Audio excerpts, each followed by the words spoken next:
Saya ingin menyampaikan bahwa ketika kita telah terlahir menjadi manusia, ada bahaya Ibu Bapak, bukannya tidak ada bahaya. Kita mengetahui atau tidak, bahaya itu akan datang. Maka ketika ada bahaya datang, kita harus memiliki suatu naungan, atau ya istilahnya memiliki suatu perlindungan agar kita aman. Ini nanti saya bisa kembung nih, ada 2 minuman ya sudahlah, enggak apa-apa, semuanya bawa saja ke sini ya. Nah, ini mungkin kopi kali ya.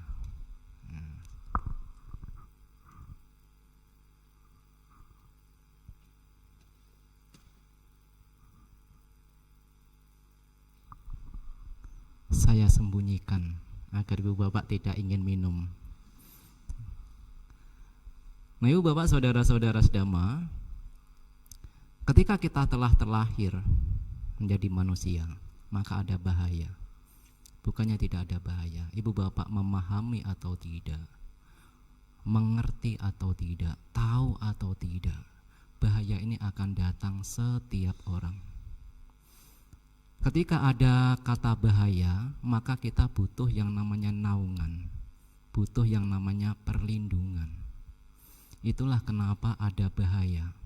Ketika ada bahaya hujan, kita harus cepat-cepat berlindung di rumah agar kita tidak terkena sakit. Dan apakah bahaya yang akan mendatangi diri kita? Yang akan mendatangi diri kita ketika kita telah terlahir menjadi manusia. Maka saya akan menyebutkan setidaknya ada 4 bahaya yang mestinya sudah sepatutnya ini untuk kita pahami. Karena ketika kita memahami 4 bahaya ini, ada hal yang harus kita lakukan sebagai naungan, sebagai perlindungan, agar ketika bahaya ini datang kepada diri kita, kita sudah menjadi orang yang siap. Maka ketika ada bahaya datang, kalau kita sudah siap, kita sudah memiliki perlindungan, sudah memiliki naungan, kita pun akan duduk dengan nyaman walaupun bahaya itu datang. Lalu apakah 4 bahaya itu? Yang pertama adalah usia tua. Yang kedua adalah penyakit. Yang ketiga adalah bencana. Dan yang keempat adalah pertengkaran, ketidakharmonisan. Kenapa usia tua itu dinyatakan sebagai bahaya? Tapi Ibu Bapak tidak perlu takut, karena kita menjadi orang yang justru tidak bijaksana kalau kita takut akan usia tua. Karena takut atau tidak, usia tua pasti datang. Cuma yang ingin saya sampaikan adalah kenapa sih usia tua ini menjadi bahaya bagi kita. Ketika usia tua ini sudah datang, walaupun kita sekarang ini yang masih muda belum mengalami usia tua, kita bisa merasakan loh, bisa memahami bagaimana penderitaan ketika usia tua datang. Ketika melihat sudah mulai kabur, ketika gigi ini sudah tidak sekuat ketika masih muda, makan saja harus menggunakan bubur. Kalau ibu bapak kan makan apa saja masuk toh. Dengan begitu sangat mudahnya, yang masih muda ini apa saja Bante, ini kan tidak lebih besar dari apa gitu, tapi semua bisa masuk. Yang keras-keras juga bisa masuk, apalah yang bisa digigit ya. Tapi kalau sudah tua itu sulit. Ketika mata ini sudah mulai tidak sejernih ketika kita masih muda, ketika pendengaran ini tidak sebaik ketika kita masih muda, dan ketika fisik kita sudah mulai lemah, semua itu menjadi rintangan bagi kita untuk mempraktekkan dhamma. Itulah kenapa usia tua itu bahaya ibu bapak. Walaupun ada di usia tua itu masih mampu duduk bermeditasi, baca parita, datang ke wihara, tapi berapa jumlahnya? Maka usia tua ini menjadi rintangan. Menjadi rintangan bagi ia yang ingin mendapatkan keluhuran batin. Menjadi rintangan bagi ia yang ingin mendapatkan kemuliaan. Begitu juga bagi keduniawian, rintangan bagi ia yang ingin mendapatkan kekayaan. Berbeda tenaganya ketika masih muda dibanding dengan usia tua. Maka jangan berpikir ketika usia muda lantas berpikir saya sekarang santai-santai dulu Bante, nanti kalau sudah usia tua baru bekerja. Bagaimana ini berpikirnya? Ketika usia tua secara keterampilan, secara pemikiran sudah jauh berbeda. Maka di usia muda itu sebetulnya kalau seandainya ia menjalani kehidupan sebagai spiritual, dia harus bersungguh-sungguh. Kalau ia menjalani kehidupan sebagai berumah tangga, ia juga harus bersungguh-sungguh dalam bekerja. Maka itulah yang pertama, itu menjadi rintangan. Usia tua harus kita melihat sebagai rintangan. Rintangan bagi kita ini untuk memajukan batin kita, menumbuhkan keluhuran batin kita. Jangan ditunda, jangan berpikir udahlah nanti kalau sudah usia tua saya baru semangat. Ya sudah lupa. Bante nanti saja kalau sudah usia tua, nanti saya tak rajin ke wihara. Setiap sore, setiap pagi saya akan datang wihara. Ya, fisiknya sudah tidak mendukung itu walaupun semangatnya masih. Maka itulah ibu bapak saudara-saudara sedama, maka usia tua harus kita lihat sebagai rintangan bagi kita untuk praktek ajaran Sang Buddha yang sulit untuk dipraktekkan. Maka Sang Buddha memuji kepada para pemuda misalnya, yang ketika rambutnya masih hitam, tapi ia semangat untuk mempraktekkan Dhamma. Karena diceritakan ibu bapak, ini sesuai atau tidak, orang-orang yang masih muda sebetulnya masih mungkin bisa dinasehati. Tetapi kalau seandainya ia masuk ke bikuan, menjadi biku itu di usia tua, dan ketika itu ada seorang biku yang sebetulnya wasanya lebih tinggi menasehati dia bisa jengkel loh. Ini kan seusia anak saya kok berani-beraninya memberikan nasihat saya. Bisa saja. Itu yang dijelaskan Sang Buddha. Ketika seseorang menjadi biku kan ada bahaya toh, ada bahaya ketika masuk seperti orang masuk ke dalam samudra itu loh. Ada bahaya dari ombak, ada bahaya dari pusaran air, ada bahaya dari buaya, ada bahaya dari ikan hiu diceritakan. Ada 4 bahaya. Nah, salah satunya dari 4 bahaya ini adalah ketika ia ini mudah marah, mudah jengkel ketika diberi nasihat. Ini menjadi rintangan bagi seorang biku, ini bahaya. Kalau seorang biku ini mudah jengkel, mudah marah ketika mendapatkan nasihat, ini menjadi rintangan dan bisa meninggalkan kehidupan sebagai kebikuan. Maka ketika dijelaskan usia tua baru masuk menjadi seorang biku, walaupun itu baik, tetapi disarankan ketika masih muda. Karena nanti kalau sudah usia tua, nanti yang muda-muda ini sudah menjadi mahatera misalnya, memberikan nasihat, lah ini kan usia anak saya, kok saya diberi nasihat? Bisa. Maka ada cerita menarik toh ketika Sang Buddha ini diundang kembali ke Kapilavatthu di kerajaan suku Sakya, di mana Pangeran Siddhartha ini dilahirkan di Kapilavatthu, kerajaan Sakya. Selama 7 tahun diceritakan meninggalkan istana, berjuang di hutan Urwela. Akhirnya di tahun ke-6 petapa Siddhartha mencapai kebuddhaan.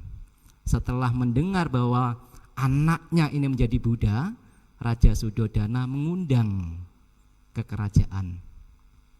Nah, ketika diundang, Sang Buddha ini datang ke kerajaan, tetapi menariknya Ibu Bapak, ketika Sang Buddha sampai di kerajaan, para kesatria yang usianya lebih tua dari Sang Buddha ini kan berpikir, ini kan masih muda usianya, ya mereka lah yang mau menghormat, kami yang tua-tua di belakang saja, tidak mau menghormat. Nah, itu kesombongan orang-orang suku Sakya diceritakan. Sang Buddha yang mengetahui bisa membaca pikiran orang-orang Sakya, ini sombong-sombong nih. Akhirnya bagaimana untuk menundukkan kesombongan para suku Sakya? Terbang ke angkasa. Sang Buddha terbang ke angkasa dengan menunjukkan kesaktian ganda. Kalau di atas keluar api, di bawah keluar air. Menunjukkan kesaktian untuk menundukkan kesombongan para suku Sakya. Melihat apa yang dilihat itu, para kesatria yang usianya lebih tua daripada Sang Buddha akhirnya memberikan penghormatan. Nah, kalau Sang Buddha bisa membaca pikiran, bahkan bisa menundukkan kesombongan dengan kesaktian, maka sebagai seorang biku kan tidak harus seperti itu, ya sudah. Nah, itu jadi usia tua ini menjadi rintangan Ibu Bapak, menjadi rintangan bagi kita yang ingin mendapatkan keluhuran batin. Maka ketika kita usia muda inilah, yang merasa saya ini masih muda, berjuang. Jangan ditunggu, jangan ditunda. Kalau yang sedang sekolah, ya sekolah dengan benar, berjuang, belajar. Kalau yang sedang bekerja, ya bekerja dengan penuh giat. Karena kita mengingat ketika usia tua nanti segala fisik ini sudah menjadi rintangan, sudah tidak sekuat ketika muda, berjuang. Bagi yang mempraktekkan keluhuran, ya harus berjuang di usia muda. Ini yang pertama. Bahaya pertama adalah usia tua. Ya, usia tua menjadi rintangan karena rintangan untuk kemajuan, baik kemajuan secara spiritual atau kemajuan secara kesejahteraan Ibu Bapak. Yang kedua adalah penyakit. Ini juga bahaya. Kenapa? Karena kalau sudah sakit, bagaimana kita mau duduk, misalnya duduk bermeditasi, baca parita, praktek dengan benar. Padahal jasmani ini adalah sarangnya penyakit. Penyakit yang paling ringan sampai yang terparah ada di tubuh kita. Banyak macam penyakit yang ada di tubuh kita ini. Penyakit perut, mata, ada telinga, kepala, panas. Itu kan yang ringan-ringan. Nanti kalau sudah berbaring di ranjang bagaimana? Sudah tidak bisa apa-apa, makannya pakai selang, bagaimana mau berjuang? Maka selama kita sehat, inilah berjuang. Bagi ia yang menjalankan kehidupan spiritual juga berjuang di saat sehat. Bagi ia yang ingin mendapatkan kekayaan, Anda harus berjuang. Kesehatan ini digunakan dengan baik. Karena kalau sudah sakit, pikiran hanya disibukkan bagaimana harus sembuh dari penyakit. Ketakutan itu sudah mulai datang. Saya ini bisa sembuh tidak?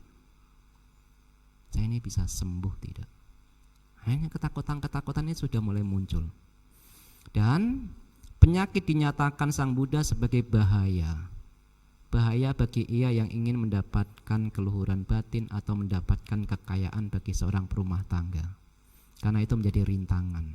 Maka sekarang ibu bapak yang memiliki kesehatan yang baik, bersyukurlah. Kita harus berterima kasih, harus bersyukur. Karena hari ini bahkan sore ini masih bisa duduk, bisa melakukan kebajikan. Entah berapa banyak orang yang sekarang ada di rumah sakit, harus berbaring, harus capek pulang pergi. Bagaimana ia bisa seperti ibu bapak duduk dengan tenang? Lalu apakah kesehatan ini didapat dengan secara cuma-cuma? Ya tidaklah. Di dalam agama Buddha tidak ada suatu kebetulan yang muncul secara kebetulan. Semuanya karena ada sebab dan akibat. Karena ibu bapak menjaga tubuhnya dengan baik, makan dengan baik, misalnya olahraga secukupnya, bekerja secukupnya, menjaga pikirannya juga baik, ibu bapak memiliki kesehatan yang baik. Maka bersyukur pada sore hari ini, pada malam hari ini ibu bapak masih memiliki kesehatan yang baik. Kita harus berterima kasih, bersyukur. Dan yang lebih penting, kesehatan yang telah kita miliki ini sekarang kita berjuang untuk meningkatkan spiritual, seperti ibu bapak datang ke wihara, baca parita, bermeditasi. Besoknya siangnya harus bekerja mengumpulkan kekayaan, itu digunakan dengan baik kesehatannya. Nah itulah ibu bapak, mungkin ketika kita sedang sakit, kalau kita sudah punya keluhuran batin, kalau ibu bapak sudah memiliki kekayaan, ibu bapak tak akan tenang. Ketika mungkin sakit perut 2 hari, aduh sakit saya. Tetapi kalau sudah punya kekayaan, ibu bapak tidak perlu khawatir. Tidak harus ke rumah-rumah atau pinjem. Artinya memiliki kekayaan juga membebaskan ibu bapak dari kesulitan. Maka ibu bapak harus berjuang ketika usia muda, ketika masih sehat. Ketika penyakit datang, kalau kita sudah berjuang, nah kita akan mendapatkan ketenangan, duduk dengan nyaman. Walaupun sakit ya sudah, berobat karena ada. Lalu kalau tidak punya, harus berhutang. Berhutang itu penderitaan loh ibu bapak. Sang Buddha menyatakan bahwa orang yang memiliki hutang itu menderita. Tidak tahu ibu bapak ada yang punya hutang enggak? Menderita tidak? Wah menderita Bante, setiap saat diteleponin, besok kapan bayar, besok kapan bayar. Loh iya. Sang Buddha menyebutkan orang yang berhutang itu menderita. Ketika dia sudah berhutang, maka akan ada kesepakatan untuk membayar bunga. Sang Buddha menyebutkan membayar bunga itu penderitaan. Ketika seseorang ini sudah berhutang, maka ada kesepakatan untuk membayar, jatuh tempo. Ketika saat jatuh tempo untuk membayar, tidak mampu membayar, Anda akan diusik hidupnya. Diusik itu juga penderitaan. Ya toh? Ketika diusik masih tidak mampu membayar, Anda bisa dipenjarakan karena hutang. Di penjara itu adalah penderitaan di dunia ini. Rentetannya dari hutang. Maka kalau seandainya tidak penting sekali, tidak perlu berhutang. Apalagi hutangnya untuk jalan-jalan. Untuk apa? Kemarin saya baru bertamu kepada tetangga Bante, di tetangga ada TV 20 in, 50 in, saya harus ikut. Biar sama rumahnya. Tapi kalau belinya TV karena hutang, untuk apa? Lebih baik tidak punya hutang daripada punya TV. Karena kalau sudah berhutang, Anda harus membayar bunga, harus diusik kalau tidak mampu membayar. Sampai-sampai tanah itu juga bisa lepas itu, gara-gara hutang. Ya secukupnya lah, seapa adanya lah, itu. Apa adanya. Kadang Bantenya di sini juga dalam tidak ada TV juga bisa hidup.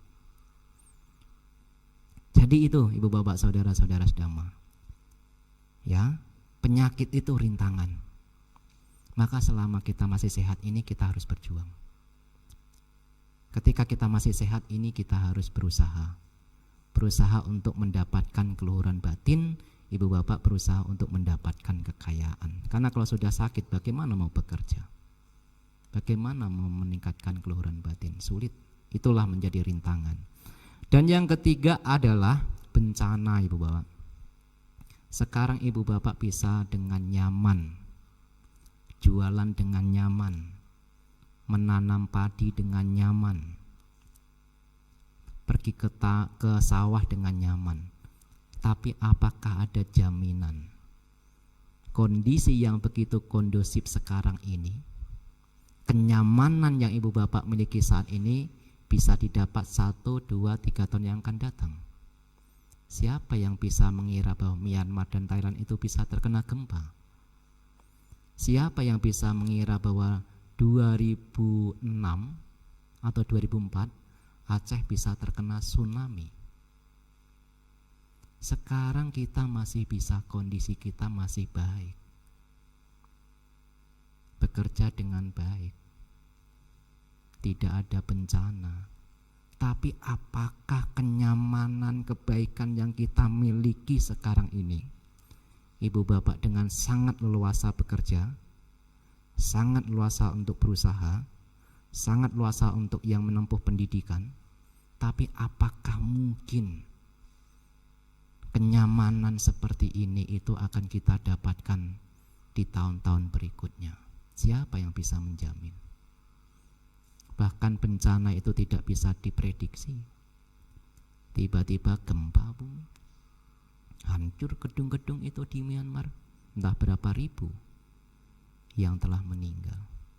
Bencana ini menjadi rintangan.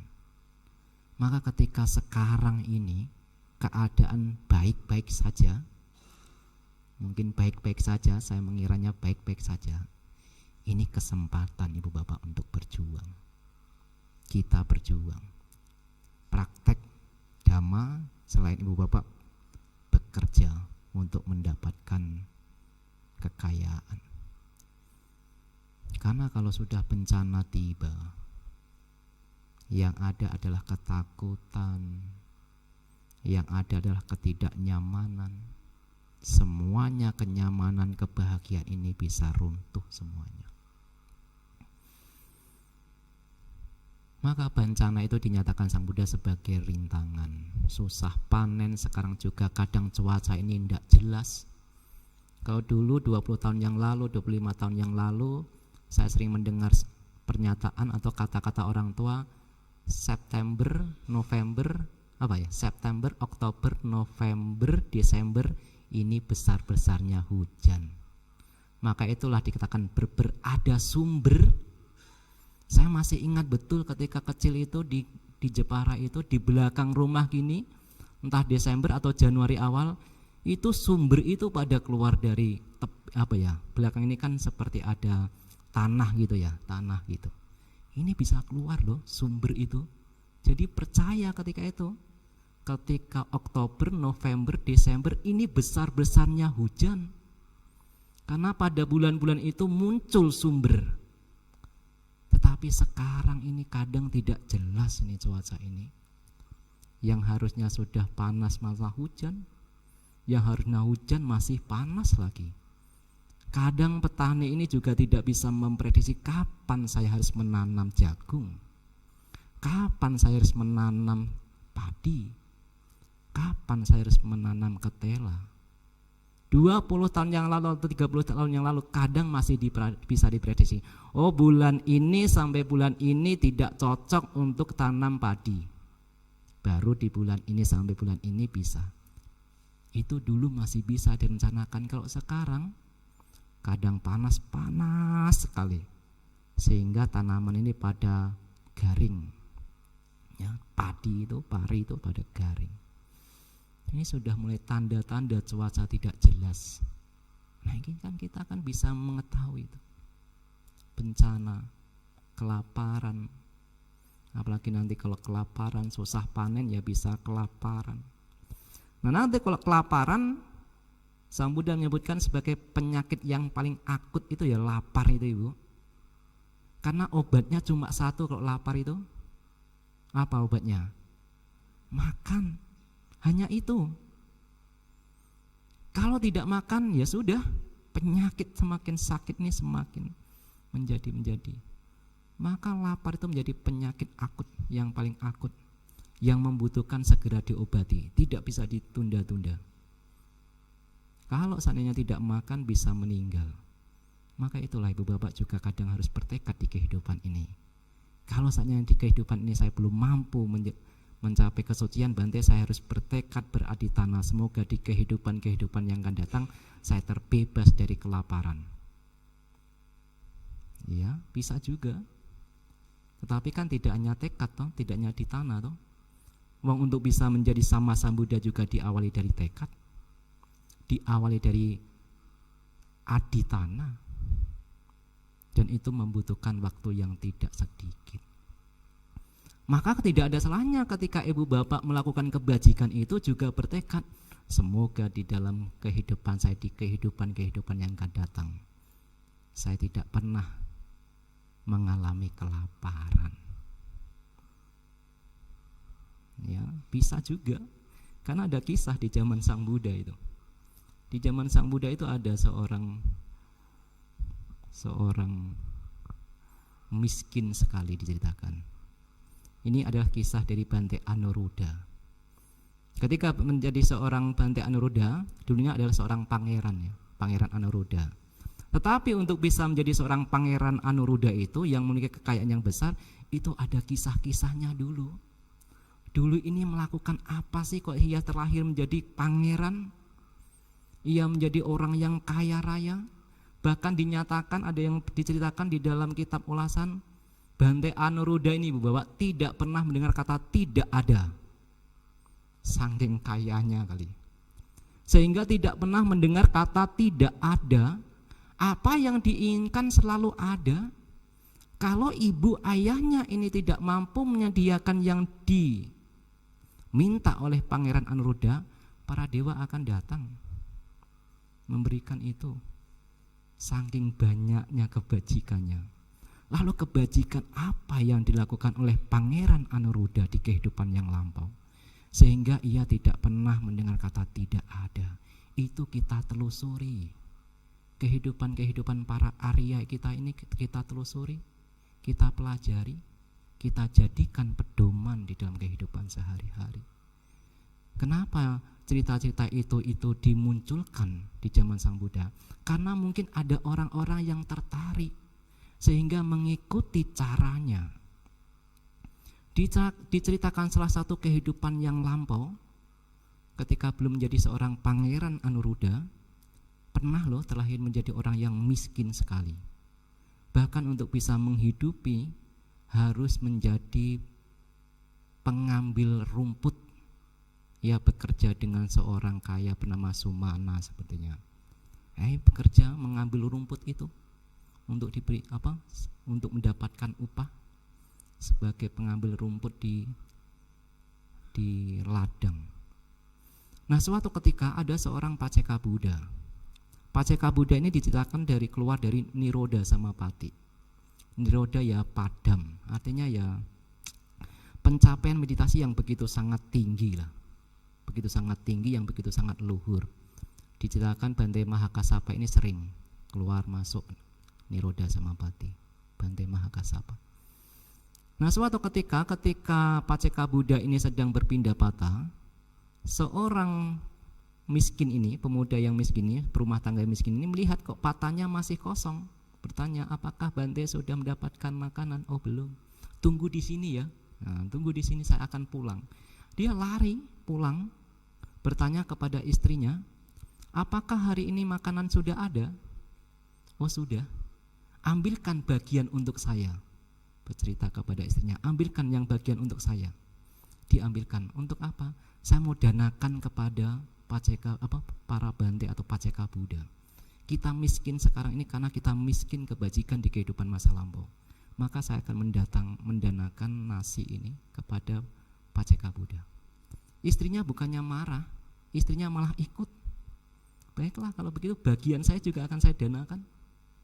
Nah, dia seorang suami ini tidak mau mengambil bagian dari istrinya. Nah, ketika seorang perumah tangga ini setelah mendapatkan bagian nasinya itu, kembali kepada Bante tadi, Paceka Buddha, didanakan, sambil ketika berdana itu bertekad, beraditana atau meminta lah gitu.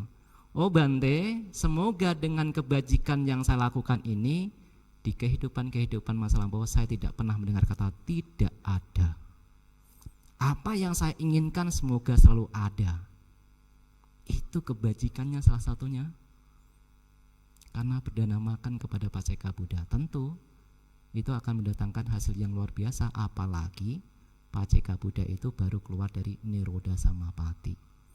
Ada yang menceritakan bahwa kalau berdana kepada seseorang yang atau seorang bante atau seorang arahanta yang keluar dari Nirodha Samapatti, apa yang diharapkan akan terjadi dan tidak membutuhkan waktu lama. Ada yang menyatakan 7 hari juga akan tercapai. Maka diceritakan di dalam kisah itu 7 hari kemudian ia menjadi orang yang kaya. Raja memberikan hadiah. Bagaimana ceritanya? Panjang sekali Bapak. Panjang. Nah, nanti Ibu Bapak bisa mencari itu ceritanya dari kisah dari Pangeran Anuruddha. Bagaimana kehidupannya ketika di kerajaan, dibesarkan begitu dengan cinta kasih, dibesarkan begitu dengan kasih sayang, memiliki kekayaan yang begitu besar, seperti halnya Pangeran Siddhartha memiliki 3 istana, tetapi pada akhirnya Pangeran Anuruddha yang memiliki kekayaan besar juga meninggalkan keduniawian, menjadi seorang biku, meninggalkan kehidupan berumah tangga menjadi seorang biku. Ceritanya juga menarik sekali. Akhirnya memutuskan untuk menjadi seorang biku. Nah, Ibu Bapak bisa membaca nanti kisah-kisah dari Bante Anuruddha. Nah, itulah Ibu Bapak, sekarang kita mendapatkan kemudahan. Hidup ini sekarang ini jauh dari bencana, tapi kita tidak pernah tahu apa yang akan terjadi. 1 bulan kemudian, 1 tahun kemudian, 2 tahun kemudian, siapa yang bisa memprediksi bahwa kehidupan kita akan seperti ini terus? Maka selama Ibu Bapak kita semua dalam keadaan baik inilah, mari kita berjuang. Ibu Bapak berjuang, saya juga berjuang. Berjuang bersama biar kita mendapatkan hasilnya sama-sama. Karena kita tidak bisa meminta, keluhuran batin tidak bisa diminta. Kita harus mempraktekkannya sendiri. Itu adalah bahaya masa depan. Bencana itu menjadi bahaya. Bahaya karena kalau terjadi itu menjadi rintangan bagi kita untuk praktek dhamma. Kalau bencana sudah datang ya sudah, yang ada ketakutan, kecemasan, kesedihan, itu menjadi rintangan. Dan yang terakhir yang menjadi rintangan adalah ketika ada pertengkaran, permusuhan, tidak dalam kondisi harmonis. Ya, seperti yang terjadi misalnya di Rusia sama di Ukraina misalnya, peperangan, bom di mana-mana. Bagaimana warganya bisa hidup tenang kalau seandainya di negara itu penuh dengan peperangan?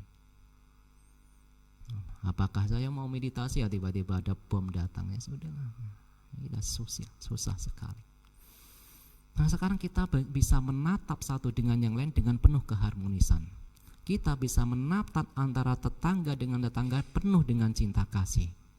Tapi semua itu juga tidak selamanya keharmonisan ini bisa didapat.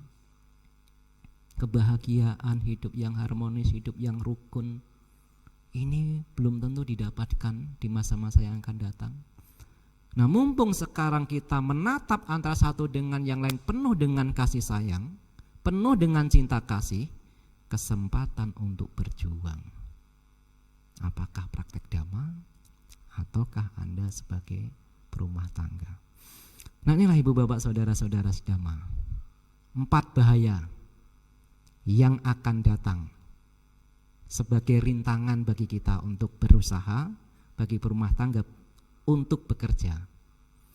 Usia tua, penyakit, bencana, dan pertengkaran. Lalu sebelum 4 hal ini datang, apa yang harus kita lakukan? Itu yang terpenting toh? Itu yang terpenting. Ya, kita praktek dhamma. Loh, dhamma ini kan luas sekali Bante, banyak gitu. Coba apa ya, dari mana ya saya mengawalinya? Betul Ibu Bapak, saudara-saudara sedama, dhamma yang diajarkan Sang Buddha ini begitu sangat banyak. Bahkan ada yang menuliskan, ketika betapa Siddhartha menjadi Buddha di usia 35 tahun dan parinibbana di usia 80 tahun. Selama itu 45 tahun itu mengembara berjalan untuk membabarkan Dhamma. Kalau dikumpulkan, Sang Buddha membabarkan Dhamma ini sebanyak 84.000 kelompok Dhamma, disertai dengan para siswa Sang Buddha, Bante Mahakasapa misalnya, Bante Sariputta. Maka itu Tipitaka itu menjadi, mungkin kitab suci agama Buddha ini menjadi yang paling banyak kali ya. Kadang sampai anak-anak bertanya, mana sih kitab sucinya agama Buddha ini? Kadang ke wihara ini tidak bawa apa-apa loh. Teman saya itu bawa loh, ini loh kitab suci satu, ini kitab suci. Mana kitab suci Anda? Anak-anak yang tanya seperti itu kalau tidak punya pemahaman, mana ya kitab suci agama Buddha? Kok saya belum pernah melihat ya? Loh karena memang banyak. Mungkin di bawah motor gitu sulit loh. Karena ada 40 misalnya. Gabungannya itu baru bahasa Pali. 40 buku, ada yang dulu pernah saya menghitung itu, karena ada yang berdana satu set Tipitaka lengkap itu sekitar 40 buku lebih. Ya kalau di bawah motor ya sulit lah. Makanya kadang anak-anak ini kan kalau tidak, orang tuanya tidak menjelaskan dengan baik, ditanya temannya, mana sih kitab sucinya, saya mau lihat kitab suci agama Buddha yang mana. Saya mau lihat, yang mana ya? Tipitaka itu yang mana ya? Nah, sulit untuk menjawab. Karena nanti dibandingkan, loh ini loh kitab suci kami loh. Nah itu. Jadi apa yang disampaikan Sang Buddha dengan para siswa, jika dikumpulkan diceritakan 84.000 kelompok Dhamma. Banyak sekali. Banyak sekali. Maka kadang kita menjadi bingung, ini saya mulai dari mana? Praktek Dhamma saya ini mulai dari mana? Maka ibu bapak saudara-saudara sedama, saya ingin meringkas. Ingat saja 3 ringkasan ini. Dari 84.000 kelompok Dhamma ini saya akan meringkas menjadi 3 kelompok Dhamma saja, 3 poin. Yang pertama adalah Sababapa Saakaranang, hindari segala macam keburukan. Itu sudah intinya itu yang pertama. Itu juga disampaikan para Buddha, tidaknya Buddha Gotama. Hindari segala macam perbuatan buruk. Kalau ibu bapak mempraktekkan itu, artinya ibu bapak telah mempraktekkan ajaran Sang Buddha yang poin yang pertama. Hindari membunuh, hindari mencuri, hindari berbuat asusila, hindari berbohong, dan hindari minum-minuman keras. 5 ini kalau ibu bapak jalankan, telah mempraktekkan pokok dhamma yang pertama. Udah itu saja dulu diingat-ingat. Jalankan 5 sila. Ibu bapak telah mempraktekkan apa yang disampaikan oleh Sang Buddha. Hindari segala macam perbuatan buruk. 5 ini. Tapi saya kok masih kurang Bante kalau cuma 5. Sebagai perumah tangga ada tambahan tidak? Ada. Kebetulan besok ini hari Uposatha, tambah 3 menjadi 8 sila. Kebetulan mungkin malam ini atau kemarin-kemarin sudah ada yang menjalankan 8 sila. Tidak hanya di Wihara Magadhamma yang semangat menjalankan sila, sampai di pelosok desa. Kalau mau hari Waisak, semangatnya untuk mempraktekkan 8 sila tidak tanggung-tanggung. Dulu juga saya juga ketika kelas 4 SD mulai, seingat saya ketika kelas 4 SD ikut orang-orang, ikut praktek 8 sila. Wah, sore-sore lapar sekali. Masih anak-anak. Saya ingat itu, kelas 4 SD ikut praktek 8 sila. Kalau siang kemana? Di gua. Kebetulan di tempat saya itu banyak gua. Bersama 6 orang atau 7 anak kita ke gua. Tidur di gua biar tidak lapar, tidur aja seharian, sorenya pulang. Praktekkan 8 sila. Kalau mampu, berarti ditambah. Kalau tidak mampu ya 5 sila dulu. 5 sila dijalankan, dipegang teguh. Hindari membunuh, hindari mencuri, hindari berbuat asusila, hindari berbohong, hindari minuman keras. Ibu bapak telah mempraktekkan ajaran Sang Buddha yang pertama. Yang kedua, ada kusala supasampada, berbuat kebajikan. Bagaimana caranya Bante? Tidak harus berdana. Kalau ibu bapak kebetulan memang belum mampu berdana, tidak perlu dipaksakan.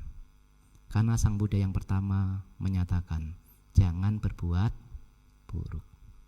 Ibu bapak tidak berdana, tidak dicela. Ibu bapak membunuh, ibu bapak sudah dicap Anda buruk, Anda jahat.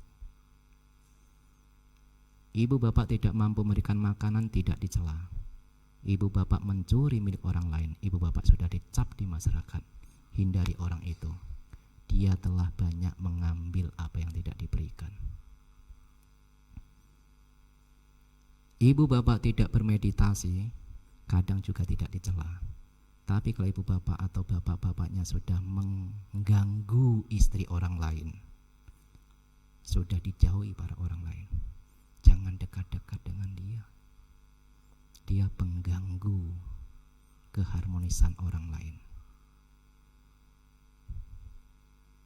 Kalau seandainya belum mampu duduk 30 menit 1 jam, tidak menjadi soal. Tapi hindari membunuh, hindari mencuri, hindari berbuat asusila, hindari berbohong, hindari minum minuman keras. Ibu bapak tidak akan dicela kalau menjalankan 5 sila. Tidak dicap sebagai orang yang buruk, tidak dicap sebagai orang yang jahat. Tapi apa gunanya mampu membangun wihara misalnya, tapi karena ketidakmampuan mengendalikan tangan ini, dia mengambil batu, setelah itu dilempar orang itu dengan batu dengan tangannya. Dia telah melukai orang lain, tangkap, masuk penjara. Tentu kalau seandainya mampu membangun wihara disertai dengan 5 sila, betapa sangat luhurnya orang itu. Maka kalau seandainya memang belum mampu memberi, karena memang kesejahteraan kurang, tetapi 5 sila ini harus dijaga betul-betul. Baru ada tidak Bante perbuatan yang lebih luhur, yang hasilnya lebih tinggi, wipakanya lebih besar, hasilnya ini lebih besar, hanya sekadar mempraktekkan sila? Ada. Apa itu? Ini sederhana, tapi butuh kerja keras. Jaga pikiran, miliki pikiran meta, cinta kasih. Bahkan memiliki meta itu jauh lebih luhur, jauh lebih besar akibatnya, manfaatnya dibanding praktek moralitas. Kalau orang itu memiliki meta, sudah pasti moralitasnya ini akan baik. Karena tidak mungkin orang membunuh karena cinta kasih, pasti karena kebencian atau ketidaksukaan. Kalau meta yang muncul, bagaimana mungkin dia akan menyakiti? Bagaimana mungkin dia akan mengambil apa yang tidak diberikan? Bagaimana mungkin dia akan mengganggu pasangan hidup orang lain? Bagaimana mungkin dia akan berbohong? Bagaimana mungkin dia akan minuman keras? Karena melanggar 5 sila ini akan menghukum dirinya. Dirinya akan menderita. Artinya orang yang melakukan kejahatan telah menghukum dirinya sendiri. Berbalik dengan orang yang memiliki meta. Orang yang memiliki meta karena sayang kepada dirinya, karena ingin bahagia, berbeda sekali. Maka meta itu kalau dikembangkan ibu bapak, bahkan akibatnya jauh lebih luhur, jauh lebih tinggi. Bisa terlahir di alam Brahma, ya toh? Bisa terlahir di alam Brahma. Maka meta ini harus dikembangkan. Cinta kasih, hindari membunuh, hindari mencuri, karena meta. Lalu ada tidak yang lebih luhur lagi kalau dipraktekkan daripada sekedar meta? Ada, anicca. Anicca ini adalah lingkupnya sudah kebijaksanaan, sudah panya, sudah tinggi. Sabe sangkara anicca, itu saja diulang-ulang di dalam batin. Sabe sangkara anicca, sabe sangkara anicca. Ini mantra tersakti di dalam agama Buddha. Segala sesuatu yang muncul karena faktor pembentuk semua juga itu mengalami kepadaman. Tidak ada yang kekal ibu bapak. Itu yang dipahami oleh Bante Kondanya di saat mendengarkan Dhammacakkappavattana Sutta. Yang kinci samudaya dhammang, sabatang nirodha dhammang. Segala sesuatu yang muncul karena faktor pembentuk, semua itu wajar mengalami kepadaman. Tidak ada yang kekal abadi. Tidak ada. Ini yang bisa membebaskan kita dari penderitaan secara total. Anicca. Maka 3 hal kelompok dhamma tadi. Yang pertama, hindari segala macam kejahatan. Yang kedua adalah lakukan kebajikan, apakah berdana ataukah menjaga pikiran bajik. Dan yang ketiga adalah miliki kebijaksanaan. Dengan cara anicca itu harus dikembangkan. Sebagai penutup Ibu Bapak, ternyata sudah 50 menit saya berbicara. Sebagai penutup saya akan menutup cerita. Cerita bagaimana ketika usia muda itu begitu sangat penting dalam berusaha. Jangan lewatkan usia muda berlalu begitu saja. Diceritakan bahwa di Benares ketika Sang Buddha di Isipatana, di pagi hari sedang berpindah patah dengan Bante Ananda.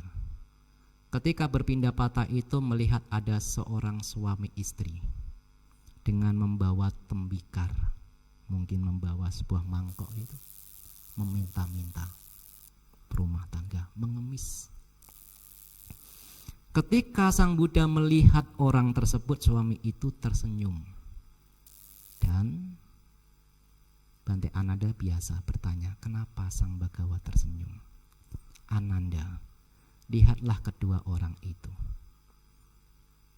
Kalau seandainya Ananda pada saat di usia mudanya, diceritakan Bapak, orang ini dulunya kaya raya.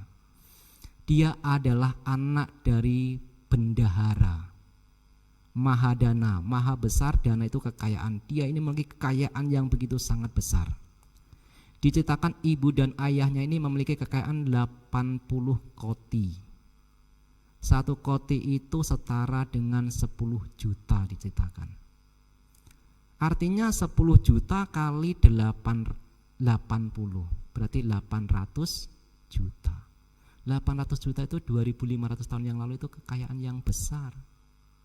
Sekarang mungkin banyak orang yang memiliki kekayaan seperti itu, tapi di masa itu besar, kekayaan yang besar. Karena memiliki kekayaan yang besar itulah ibu dan ayahnya ini berpikir kekayaan kita ini tidak akan ada habisnya. Untuk apa anak kita dibebani untuk belajar? Untuk apa anak kita dibebani untuk memiliki keterampilan? Biarkan menikmati kekayaan yang telah kita miliki. Itulah orang tua. Membiarkan anaknya hanya bermain musik dan menyanyi, tidak diberi pengetahuan dan keterampilan. Masalahnya adalah ketika usianya sudah dewasa, sudah saatnya untuk menikah. Diceritakan ia juga menikah dengan seorang wanita yang keluarganya juga kaya raya. Artinya ketika dikumpulkan, wah kekayaannya besar sekali, lipat 2. Nah, tetapi bagaimanapun juga kehidupan ini tidak kekal. Maka ibu dan ayahnya ini meninggal. Setelah meninggal, semua kekayaannya menjadi warisan bagi sang anak. Dan anak melanjutkan pekerjaan ayahnya sebagai bendahara. Ketika ke kerajaan, ada teman-teman di kampung itu, seorang pemuda yang perilakunya buruk. Bisanya cuma minum, berjudi, berpoya-poya. Akhirnya dia berpikir, itu kan orang kaya, yuk kita temenin dia. Kalau kita berteman dengan dia selama hidup kita tidak akan kekurangan, kita mudah sekali minum. Maka ia mencari minuman yang rasanya enak sekali. Nah, setelah itu dikasihlah kepada anak itu, pemuda itu. Ketika meminum itu awalnya sedikit-sedikit, wah sudah ketagihan. Diceritakan hidupnya hanya bisa berteman dengan orang buruk, berpoya-poya, pesta, minuman, bernyanyi. Kekayaannya dihadiahi, oh itu membutuhkan uang, kasih. Oh ini membutuhkan kasih, karena mabuk kesadarannya agak berkurang. Kasih. Hingga akhirnya lama-lama juga habis kekayaannya. Ladang harus dijual, rumah juga akhirnya dijual. Ketika rumahnya sudah dijual milik orang lain, ya sudahlah, dia ditendang dari rumah. Pergilah, ini kan sudah dijual, ini sudah milik saya. Dalam kehidupan saat itu juga ketika usia tua dia sudah merana. Dia makan makanan sisa yang diberikan orang lain.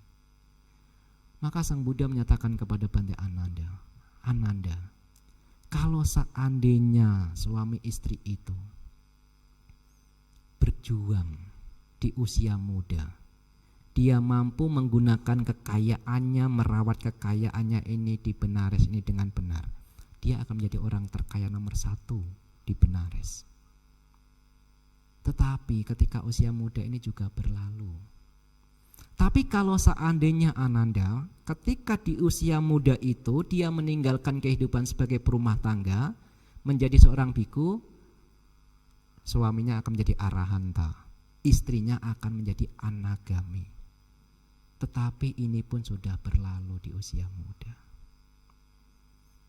Kalaupun seandainya di usia muda ini ia lalai di paruh baya, mungkinkah 50 tahun misalnya, dia masih bisa menggunakan kekayaannya dengan benar, merawat kekayaannya dengan benar, berbisnis dengan benar, orang itu tetap akan menjadi orang terkaya nomor 2 di Benares. Kalau saatnya di usia paruh-baya itu meninggalkan kehidupan perumah tangga menjadi seorang biku, suaminya akan menjadi seorang anagami, istrinya akan menjadi seorang sakadagami. Tapi paruh-baya juga sudah terlewatkan. Kalau di usia paruh-baya ini lalai, di usia tua dia mampu merawat kekayaannya dengan benar, menggunakannya dengan benar, ia tetap akan menjadi orang terkaya nomor 3 di Benares. Tapi lagi-lagi kesempatan itu pun berlalu. Kalau seandainya ia menjadi seorang biku di usia tua, dia akan menjadi seorang sakadagami, istrinya akan menjadi seorang sotapana. Tapi lihatlah sekarang, ia sudah merana, semuanya sudah terlewatkan. Ini cerita menarik bagi saya, ibu bapak, saudara-saudara. Apa yang kita dapatkan dari situ? Usia muda, paruh baya, usia tua.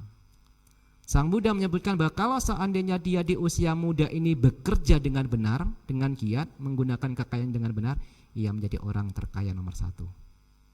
Bandingkan ketika ia berusaha di usia tua. Di usia tua dia menjadi orang terkaya nomor 3. Secara keterampilan, pengetahuan usia tua ini sudahlah, tetapi masih bisa. Itulah berjuang di usia muda, harus gigih dalam menjalani apa yang telah dirintis, harus berjuang. Maka ada satu syair yang sangat baik yang saya kutip dari syair Dhammapada 155. Mereka yang tidak menjalankan kehidupan suci atau tingkah laku yang luhur, tidak mengumpulkan kekayaan selagi masih muda, maka akan merana seperti bangau tua yang berdiam di kolam yang tidak ada ikannya. Bagaimana kalau bangau sudah tua? Meranalah, tidak punya apa-apa. Sama, ketika selagi muda tidak berjuang, paruh baya tidak berjuang, nanti ketika usia tua tidak mengumpulkan apa yang harusnya dikumpulkan di usia muda, merana. Kita kalau tidak mengumpulkan kebajikan-kebajikan selagi masih muda, selagi masih kuat, selagi masih sehat, selagi masih ada kesempatan, ya merana juga. Karena ketika kita mengalami kematian, kehidupan yang akan datang hanya disokong oleh kebajikan yang kita lakukan. Inilah yang bisa saya sampaikan. Bagaimanapun juga usia muda tetap harus berjuang, yang sudah separuh baya juga harus berjuang, yang usia tua juga harus berjuang. Ini hanya soal usia saja. Tetap semangat harus tetap ada untuk melakukan kebajikan, walaupun rintangan-rintangan itu ada. Inilah yang bisa saya sampaikan, ibu bapak, pada hari ini adalah hari kedua sebulan pendalaman Dhamma yang diadakan di Wihara Magadama. Maka selagi ada kegiatan-kegiatan, Ibu Bapak harus semangat. Tidak hanya di wihara ini. Besok saya juga harus ke Kulon Progo.